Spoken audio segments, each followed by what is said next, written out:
It's that time again. It's TikTok time again. We're gonna do it. My husband has selected some TikToks for me. Let's delve into them and see what treasures we can find. That hat. That hat is immense. It looks very fluffy and cozy. You know when you're talking about autism to somebody who isn't, and then they're like, that's not autism, that's something that everybody does. Baby girl, I know that that's something that a human being is capable of doing because people who have autism are human beings. But like, aside from that, it happens to me a lot because I'm autistic. Well, if that happens to you because you're autistic, then why don't you just not do that so that you don't have that problem? Baby girl, it's something that's good. I have that problem too. Everybody has that problem, but all you gotta do is like get around it or whatever. But it happens to me every single day. What if every single day and every single thing you did was a oopsie doopsie? Well, you could just, you know what? Since you have an answer to every single problem that I have, let's stop talking about my autistic problem. Let's go to your problems. What is your credit score right now? Huh? Why haven't you put out that mortgage? What's going on? Why didn't you get that promotion like you wanted? Put out that mortgage. Like put out a fire. I like that. An oopsie doopsie. Well, it's because no, just work harder. What's your credit score? Because I had to get the card. No, just get that paid off. Just get that paid off. There's an answer to every single question. Right? Stop. Everybody has a bad. I know. That's why I'm talking about me. What the fuck? Everybody has a bad. It's so right. Oh my gosh, yeah, that was great because everyone wants to be like, yeah, well, everybody has problems. And it's like, no, it is true. Everybody has problems. Everybody has strengths and weaknesses. You're right. But not everybody's problems and strengths and weaknesses are autism. They might have similarities in some ways because autistic traits are human traits. There might be crossover, but they're not necessarily autistic. We're not saying just because autistic people need support and accommodation sometimes does not mean that nobody else on the planet has struggles and needs support sometimes. We're just, specifically maybe talking about autism in that moment, We're not just special snowflakes who believe we're the only people who matter on Earth. We just feel like we matter a little bit more than society is trying to tell us we matter right now, seeing as a load of us don't even get a diagnosis and have to go through our life feeling like we have two heads. I loved that. Oh my gosh, they were amazing. They were great. The hat and the Nemo shirt and the oopsie doopsie. That was great. I don't know if we're gonna top that already. I'm like, we've peaked now. There's someone called Cheryl. What people think self-diagnosis of autism is. I'm autistic. I already know where this is going. That was great. I'm autistic. If only it was that easy and, pain-free and you didn't have to sift through every single memory that you possibly had and every single memory that your family members have. And, ooh, if only it wasn't such a process, Why wasn't I just born like that? Like, I'm autistic, I'm here. I guess I kind of was, but, I didn't know it. What it actually is. Right, I have a list of examples of how I relate to autism since I can remember, since being a toddler until now. I spoke to family members, I spoke to friends to get their opinions. They all kind of agree with me. This is a very big list. Right, I've been doing research, and I've been doing research for months on end. I have not stopped. This has been my main focus of my life for the last 8 months. I have examples of how I relate to autism. This is so true. I feel so attacked. I have notes in my phone which are so long of everything, not only my traits but also family members as well, in case in my assessment we also wanted to talk about genetic history and stuff, every single thing I could think of. And then I had notebooks that had pages and pages of stuff, and then Word documents. It was very chaotic and ADHD and all over the place, and I'll write a little bit here. There wasn't a consistent place. My life is just like organized chaos, emphasis on the chaos. But also, I get stuff done, so emphasis on the organised as well. Organised chaos. I've actually got my binder that I took. It's orange. I don't know, it's kind of an offensive tone of orange, but yeah, that is what I took in. We came away with a diagnosis, so. Yeah, so this is the problem though. If you are self-diagnosed and you've done this much research and then you tell somebody, pretty sure I'm autistic, I've done a lot of research. In their mind, done a lot of research is you search traits of autism. You went on the NHS page, the National Health Service in the UK. There tends to be a little page where in simple language, it'll break down symptoms of any health condition basically that you can think of, at least most of them. And you've been on that page for autism, you've read it, and you've gone, sounds legit, and then that's it, you're walking around telling everybody. It's just not what it is. Other people who are not autistic may not understand as well how hard we tend to go on the research. If you are currently considering the fact that you could be autistic and you are going hard down the rabbit hole in the research, trying to learn as much information as you can, trying to absorb every little bit, you don't need a diagnosis, mate. You're in the fam. I have research on autism that relates to me. I spoke to family members. I have medical records of things that I went through as a teenager that could all be explained because of my autism. Yes! And I did this as well. Yes, exactly. Yes, I really recommend before diagnosis, medical records, look through there, find things. I literally found a record of an appointment I didn't remember where I went to the GPs as a teen and explained an autistic meltdown and said, I don't know what these are. They keep happening to me. Is there something wrong with me? Is there some sort of physiological cause? They feel like very out of my control. I don't know what to do. Don't know what they said, but nothing helpful. That was super useful for me to remember. Maybe I should speak to someone about this. No, there's just far too many barriers to diagnosis. Like, is it even worth my time? Is it even worth it? What if I'm overthinking? Oh my gosh, what if I'm overthinking? What if it's all in my head? What if I'm just being paranoid? Yeah, that's the worst thing, but I'm sorry, if you've done this much research, it's not all in your head. It's just not. What if I'm not actually autistic? Honestly, I kind of think I am autistic though. I think there's kind of almost a concern that you're being insulting, like you're overstepping a boundary by even considering yourself as someone who could fit that label. Something about it feels wrong. I don't know, it feels like quite a big word, autism, you know, like to associate yourself with it. Yeah, and it all feels very fragile. Like, really? Could this one word describe my entire existence? Like, that seems a little bit too good to be true, you know? And you don't want to go and have some horrible diagnostic experience and get that shattered. But I think if you're careful, if you do research, you try and find a good place, even if you're using universal healthcare, you're using the NHS in the UK, you have a right to choose where you go. Look into your rights. I have a video where I talk about that called, like, you know, I think I might be autistic now, what do I do? Watch that video. Put yourself in the best position to be seen by somebody who actually knows about autism and is actually up to date. That just makes sense. You're not trying to like influence the diagnosis or whatever, increase your chances of getting this diagnosis just because you want it. No, it just makes sense. You're going to be assessed for autism. You want an autism expert who is up to date and actually interested in the recent research in their field and stuff to be assessing you. That's just logic. That's not, you know, you try to manipulate the situation or something.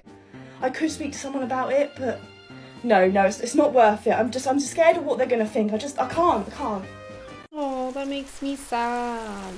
I would say go for it if you want an official diagnosis, which is kind of what I talk about in that video as well, about whether or not official diagnosis is worth it. And that's probably something I'll discuss in future videos. But like, honestly, me getting my diagnosis, that was the best, one of the best, not the best, but one of the best days of my life. I had a person who was so respectful. As soon as I got in the room, they were like, you don't have to make eye contact if you don't want to. It was just great, and it was so validating. At the end, I had like tears in my eyes because he was like, you need to like, you know, try not to dwell on the past and like forgive yourself. Oh, and it was just really great. It was a lot. The whole thing was an emotional roller coaster, but it's changed my life for the better. And I was already like 100% convinced I was autistic before I went for the appointment, but it was just like, I didn't think I needed the validation as much as I did. However, that is not to say that if you're happy to remain self-diagnosed, that is not valid. Many people do. You know, there's lots of barriers like cost, etc. You might be on a wait list, but it might take you a while to get there. Doesn't mean you can't be in this community. In the meantime, you are more than welcome here. You are more than welcome to call yourself an autistic person in my comment section. You are autistic. Like, I'm sorry, what would a person who was not autistic have to gain? You know, why? It just doesn't make any sense. So, you're welcome here. You're welcome here. Okay, we have some more Chloe Hayden. This is a work of art. This is bullshit. I don't even know what that is. This is a work of art. That looked like pasta with butter. I lived on pasta with butter. Did anybody else live on pasta with butter as a child? Oh my god, it was just beautiful. Like, just the lovely little subtle flavours, the squidgy texture. Oh, it was like a gourmet masterpiece. What even was that second picture that she showed? I don't know what it was, but I agree, it was BS. This is bullshit. Yeah, it would taste like the ocean. I remember once before went vegan when I was, I don't know, 14, 15. Before that, I remember trying a tiny bit of crab and being like, that just tastes like the sea. Why do you, there's not a single nice note of flavour in there. Why would you do this to your mouth? I don't know. This is a work of art. I see the separate foods and eating things one at a time, which I definitely liked to do. My stepdad, who's not autistic, liked to do it as well, and it was a bit of a thing. Like, we'd always eat like the least fun parts of our meals first and then eat the best thing last. But I mean, that meat there, I mean, I wouldn't eat meat. I think Chloe Hayden's also vegan, isn't she? A lot of autistic people are. That looks super, super, super, super dry, like it's gonna get stuck in my throat. What even is that? Like a bread roll that looks like the kind of rolls they give you on aeroplanes that are like really hard and kind of have a bit of a funny taste. Airplane food is just... So to be honest, since being vegan airplane food on long haul flights is very specific, is sometimes okay. Like they can give some okay kind of curries and stuff. Peas, I hate peas. I hate peas. The little sweetness. I don't know, they just that earthy kind of taste, and the skins. If you blend them up and make like a pea and mint risotto, maybe I can get on board with that. Sweet corn, I mean, something about that sweet corn just looks really sad, but like, okay, it's fine. And then those look like dead roast potatoes. I don't even know, but roast potatoes are fine. As long as it's not mash. I will gag. But this is bullshit. Okay, what on earth am I even looking at? I agree. That does not look like a safe food. It does not look safe for consumption. Some sort of like wet sort of kale, some sort of egg with stuff on it. Is that mash or like coleslaw? I don't even know. Mac and cheese. And then in the middle, I don't even want to make a guess for what that is. Like if I was being polite, I would say raw chicken. If I was not being polite, I would say something else.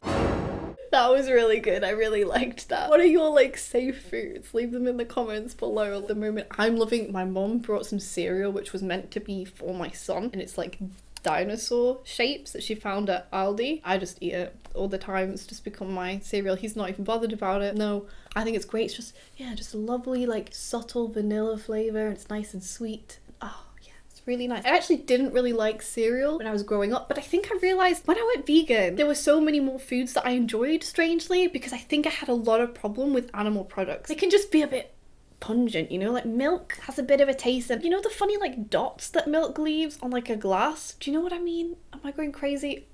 That made me feel so sick. I didn't like cereal as a child because I don't know, it just was a bit weird, and like if it went soggy and then there were like bits floating in the milk, I couldn't handle it, and like the idea of drinking the milk, if it had like bits of cereal in it. And like I said, not the biggest fan of milk. Now if I have like soy milk or oat milk or something, then it's fine, and I can drink the milk at the end of it, although usually I eat it pretty fast, so like there's not bits in it or anything. Like as a child I would eat really, really slowly, so that made me factored in a little bit.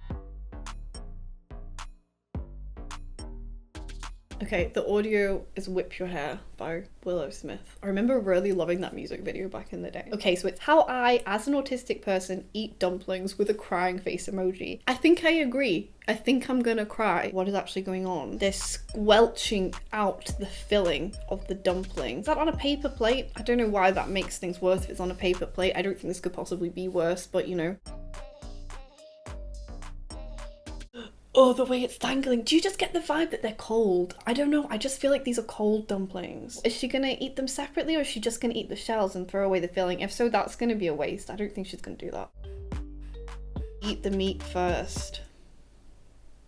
If you didn't want to go vegan before, like, maybe you can reconsider now. Eat the outside last because it's the best texture in the world. I agree, but you know what has that same texture? Do you know? Something called pasta. Like you could maybe make yourself a bowl of pasta and you'd have this experience. I do like their hair, I must say.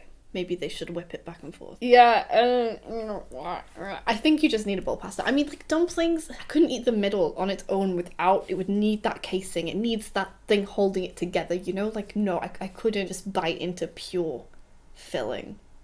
I remember giving my son like a little Chinese dumpling, and I think the filling kind of squelched out like that somehow when he was trying to eat it. I don't know what happened, and he just looked appalled, like something had just slithered out of there. He was not having it, and then I don't think he really likes eating dumplings and things like that anymore. I like a good dumpling. I'm alright with a good dumpling as long as it's a vegan one, but yeah, eat them together. I mean, it's fine, you can eat however you want. It's fine to have weird food stuff, autistic or not, just go for it, whatever floats your boat, as long as you're eating, like, it doesn't matter. But like, there is a thing called pasta. I mean, she obviously likes the filling, she's just eating it separately, but like, I don't know, kind of makes me tempted to try now, like just the shells around, but it literally is basically just pasta. Like, eat some pasta, maybe put some butter on it, it'll be a whole experience. We've had a lot of food focused things. Right, so I think this one is actually to do with dyspraxia, not autism, but I am diagnosed with dyspraxia. as well. ASD, you could have issues with your sense of proprioception, your sense of your own self in space anyway, so it's kind of potentially part of ASD anyway, but it's like, I don't know, I think it's nice to have that separate distinction. You know, I can just tell somebody I have dyspraxia if something is a bit weird with my coordination and someone's like, what is up with her? I can be like, dyspraxia, and they can look it up and it'll very simply explain, I cannot coordinate the body, and then we can move on. I swear everyone I know can make a sandwich. Oh, it's really Cheryl easily. again. I could not relate. It's a nightmare. Yeah, making a sandwich is trash. Let me try and guess what's gonna go wrong with this. Like, if I make a sandwich, there's just a lot of holes in it, I feel like. I don't know, and I'll just cut it stupidly. It'll be really ugly, really rustic, you know. It's not good.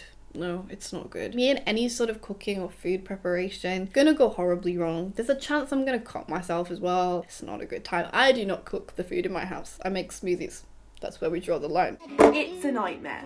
The first step of sandwich making can easily lead to disaster, and that's putting the butter on. Yeah, I remember this time where my sister-in-law was staying with us and I was buttering a piece of bread and she was like, oh, you're one of those stabby butter spreaders. And I was, stabbing holes in the bread while I was trying to spread the thing. And I was like, I'm sorry, I don't know how to spread butter, I'm sorry. It's like my brain never learned how to use cutlery. Buttering is so hard. I can never get the butter to the edges. Not only that, but it's quite common for me to just put a hole in the bread with the knife. Yeah, like, can you imagine just getting it? You know how they would do an advert or something? Like, just getting the knife and just going whoosh, and the butter going on. You know, like rolling paint on a wall. You know, like whoosh, just one swipe. Whoosh. That is never gonna happen for me. Why? Like, what is wrong? What are my hands not doing or doing? When I'm just trying to butter. Ugh. I mean, maybe her butter needs to just be a little bit softer? I don't know, like, would that help? Sometimes that helps. Maybe it's a little bit too hard. I don't know. I would just like to prove my point. That is a hole coming. Told you there would be holes. I told you. I told you there would be. Avoid the bread. I can put the filling in, which is one of the easier parts of making a sandwich. Yeah, it is one of the easier parts of making a sandwich, yeah. As long as you don't drop anything when you're getting stuff out the fridge. I have just realised I've buttered both bits of bread, which I didn't need to do. Oh, you were illustrating how to butter, but like, just do you not butter both sides of the bread? I just butter both sides of the bread. Is that something I'm not supposed to do? I don't know. Let me know. Do you butter both sides of the bread? Cheese. I love that, the way the cheese flopped on. Yeah, you just feel so clumsy and like you just don't quite know how to control your body, and it's so awful when you're doing something like making a sandwich in front of people. I need to move my arm like a human would. And you're like very, very conscious of every little movement you make, and they're all wrong. All the movements are wrong. And now the final part, which is guaranteed to destroy my sandwich, which is why I don't make sandwiches for anyone else, and that's cutting it in half. I mean, it wasn't terrible. I think that's a bit of a masterpiece. I got there in the end. See, I just don't think sandwiches are worth the hassle. Like, it's just not that good, is it? It's not gonna be like warm and comforting on a cold day. You know, it's just like, nah, it's not worth the pain, to be honest, quite frankly. So yeah, I just don't make sandwiches. That's my recommendation. Don't even bother trying. Canned greeting. Repeated greeting. No, this is small talk. Okay, this is already great. I have a name. I have a name too, but I'm not gonna remember yours because I'm concentrating too much on not coming across weird. I never remember anyone's name. I don't even ever remember hearing it, taking it in. It's awful. And then even if I did kind of hear it, I'll just doubt myself and be like, that's probably not their name. I'm never going to use it. To be honest, I'm a bit weird. I don't know if any other autistic people can relate with using people's names anyway. I think something about it makes me feel self-conscious. Maybe it feels a bit intimate. I don't know. Nicknames as well. I kind of struggle to do them. Even my mom, I'm like, mother. Or I'll call it by her first name, like mom. I don't know, something about it. I like her. I don't have a problem with her, but I'm a bit like, and my dad is like saved as like father in my phone. I don't know what it is. Is it about being proper and saying the right name? Is it like it feeling too intimate kind of thing? I don't know what it is. It's weird. Same here. Hey, the weather is really weathering. Yeah, we'll probably have more weather. The weather's tomorrow too. Sure, yeah. No weather quite weathers like the weather we have in this area. True. That's people in England always having to make a comment, some sort of insult to English weather every time you comment on it, for sure. This is me having a conversation with the childminder. I want to go and fetch and drop off my son. Obligatory asking how you're doing. That nervous energy, that's so it. Obligatory telling you that I've been doing well, but I'm lying, and of course we both know that. Yeah, on messages, someone asks me how I am, I'm like, it's the truth. I know I'm supposed to say I'm fine, but like, bleh. Obligatory agreement that I too am doing well, but of course we both know that's a lie too. Okay, so now I have to complain about something small because I feel this buildup of pressure from lying about saying I was doing good, and I also don't want to come across as bragging. That something small is also something small that I don't particularly care for. So now we have a moment of feeling like we have some common humanity because we both don't really like something that nobody really does. Like the weather, potentially. Exactly. Yeah, it has to be nothing too weird and out there, you know? You don't wanna out yourself. I feel like that wig colour is actually, it's doing something, it's pretty nice. You what have work are you family? in? Oh, family. No, and this is one I can't really lie about my situation, so it's awkward. Now this conversation is really uncomfortable for both of us.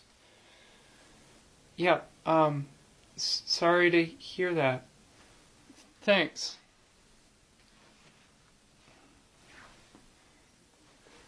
Well, I'm gonna lie and say I'm going to go get a refill on my drink, even though my drink is half full. So we like accidentally, the conversation went to something serious and everyone was like, ooh, abort. Refill on my drink, even though my drink is half full. And I'm gonna lie and say I have to go to the bathroom. Do you know, it's really a shame because you and I really have a lot in common and we could be really good friends, right? Well, have a good... Are those House Moving Castle earrings? You like Miyazaki? You're a fan? That's like, have you seen From Up on Poppy Hill? You know. So I suppose at the end there it was kind of trying to say like, oh, if they could have just, you know, connected on their interests, which autistic people often like to do, like they would have actually found that they had a lot in common or something like that, or just like contrasting the way autistic people might like to communicate and make friends. Oh, it kind of got me when it was like, oh, it's such a shame because we'd actually have so much in common, because it feels like that sometimes. Like, I mean, even like people who are not autistic, like there is some level of, you know, social performance and we all just go through these rituals, but underneath it, you know, like there's other stuff, and if you could just kind of get past that and get to the deeper stuff, we might all find that we're more similar, but we're all so afraid of like how we come across, and that can be frustrating, I think, particularly as an autistic person who hates small talk. It's like, damn man, why don't we just talk about serious stuff? But some people don't want to. Some people really enjoy not doing that. I can't really relate, but at the same time I also, you know, probably have a lot of walls up and boundaries with new people. We've got a Paige the Yell. Hi, I'm Paige and I'm autistic. You are not autistic. Well, you don't know who I am at all. She has such nice eyes, so she looks like a doll. So how can you even make that judgment? You're nothing like my son, who's 5 years old. Oh yeah, we had this on one of the other TikToks, so it's always maybe a nephew or a cousin or a son who's 5 years old. Always 5 years old. Or 3 or 5. I feel like one or the other. They're not 4. They're 3 or 5.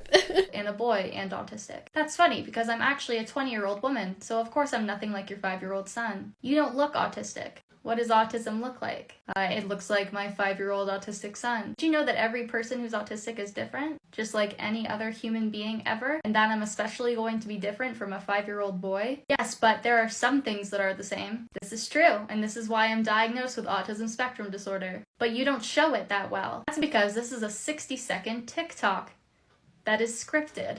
And I am a 20-year-old woman. I am not having a meltdown 24/7. I'm not showing you what I'm like at my lowest because I have clients. And I don't know you, nor do I trust you. And if I don't fit what you think autism is, that's not my fault. I don't know you and I don't trust you. This is the thing. Like, how do you respond? I said this in a previous one. How do you respond to that without bearing all of like your biggest challenges that you've had throughout your life to someone that you don't know? You don't owe them that. Don't feel like you need to. You're allowed to have boundaries and just say, I am autistic. I would appreciate it if you could accept and respect that. And if you can't, then just accept and respect me for who I am and you know, we'll move forwards or we'll not move forwards maybe. Nor my problem. Nor do I need to change to fit them. You need to change what you think autism looks like.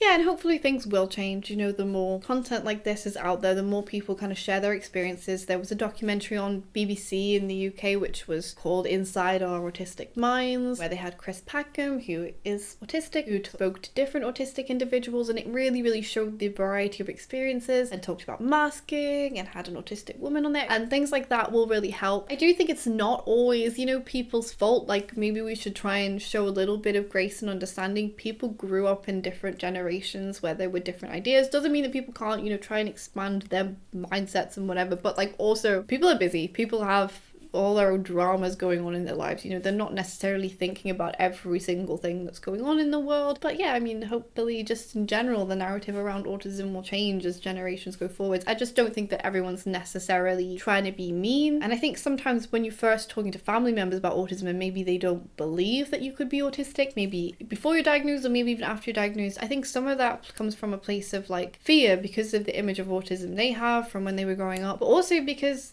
they love you, and because their image of autism is, you know, of something scary, negative, they don't want to see you like that. Maybe they feel like it's gonna ruin your self-esteem or something for you to think that you're autistic, and that maybe in like a way they're trying to protect you, whereas, you know, that isn't really what you need, and that isn't necessarily how you might see autism. But yeah, I mean, it's maybe not always coming from a malicious place. It might be coming from a place of they love you so much and they kind of want to protect you, but they don't kind of realize that that's not what you want and that isn't actually going to be what's best for you. Do you know what I mean? I don't know if that made any sense. I don't know. I just think we should try our best to kind of help people to learn, you know, share information that we know with people, help people along the way to understand more, because not everybody can know everything about every single thing. If people are obviously being disrespectful, then whatever, maybe they're just not ready to hear it now, then it's fine, just leave it. But you know, we can show kindness, and like if we have the energy and the strength and we want to, we can, you know, we can explain to other people and maybe point them in the direction of resources, etc, etc. If you want to watch another TikTok reaction, if you're not done with TikToks, then I have this video where I reacted to ADHD TikToks. I'm diagnosed as well with ADHD combined type, so if you are or you suspect that you might be, then that might be interesting for you to watch. There'll also be crossover, I'm sure, with people who are just diagnosed with ASD too. A lot of them were really funny. I really enjoyed that one. Really enjoyed this one too. Those dumplings are kind of burned into my brain. I don't know how I feel about it. It kind of makes me want to eat